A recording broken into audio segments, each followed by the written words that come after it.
Japet Aguilar nakipag-swap ng jersey sa isang Poland player at schedule ng laban ng Gilas Pilipinas nirereklamo ng netizens dahil gaganapin sa loob lamang ng isang araw.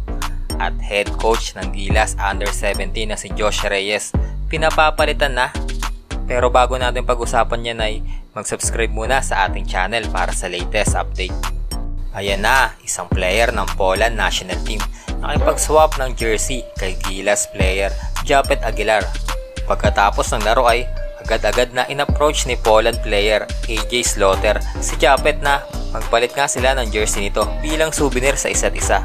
Sa di nakakaalam ay reunion pala ito ng dating mag-teammates sa Western Kentucky College sa USNCAA. Ayon pa kay Japet ay magka-batch sila ni Slaughter at ni former NBA player Jeremy Evans.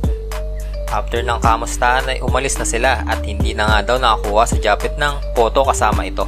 Si AJ Slaughter ay hindi nakalista sa lineup against Gilas Pilipinas pero nakapaglaro ito last night against New Zealand kung saan tinambakan ito ng Poland 88-59 final score.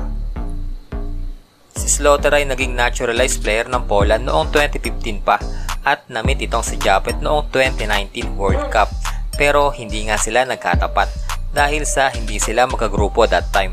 At dahil nga hindi nag-qualify ang Philippines at Poland nitong nakaraang World Cup ay parehas silang naghahanda sa darating na Olympic qualifying tournament.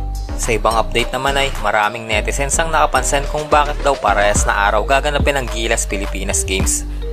Dahil ang unang laro kontra Latvia sa darating na July 4, 12 AM dito, Philippine time. At sa susunod na laro naman ay kontra Georgia sa July 4 din, 8:30 naman ang gabi dito sa atin.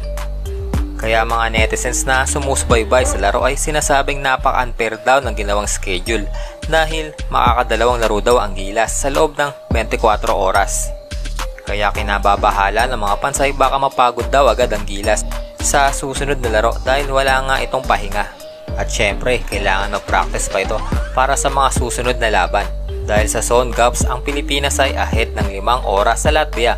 Kaya ang oras nila doon ay papatak ng July 3, 7 PM Latvian time. Tungkol naman sa ating Gilas Under 17 na naglalaro ngayon sa World Cup ay out na sa contention ang ating mga bata matapos durugin ito ng Spain 96-34 final score. At umiscore lamang ang Gilas ng 2 points sa first quarter at muntikan pang mabokya sana. Ito ang ikalawang talo ng Gilas matapos din walang awang tinambakan ng Lithuania ng 2 buwan 107-48. Kaya sa inis ng mga Pinoy fans na nanonood ng live stream, makikita na puro hate comments na lumalabas tungkol dito sa head coach ng Under 17 na si Josh Reyes. Marami pa nga dito ang nagsasuggest na dapat ay magbitiw na daw ito sa kanyang pwesto dahil wala naman din daw ito katulad ng kanyang ama na si Coach Jot Reyes. Puro dribble drive lang daw hanggang mamatay ang kayang gawin ito ni Josh Reyes kaya dapat ay mag-resign na daw ito bilang coach. Sa tingin nyo guys, dapat na bang magbitiw sa pwesto itong si Josh Reyes bilang coach ng youth team? At tungkol naman sa schedule ng Gilas sa Latvia, patas ba ang ginawang schedule ng Latvia para sa ating national team? I-comment lang sa baba kung ano masabi nyo tungkol dito. Thanks for watching. Peace!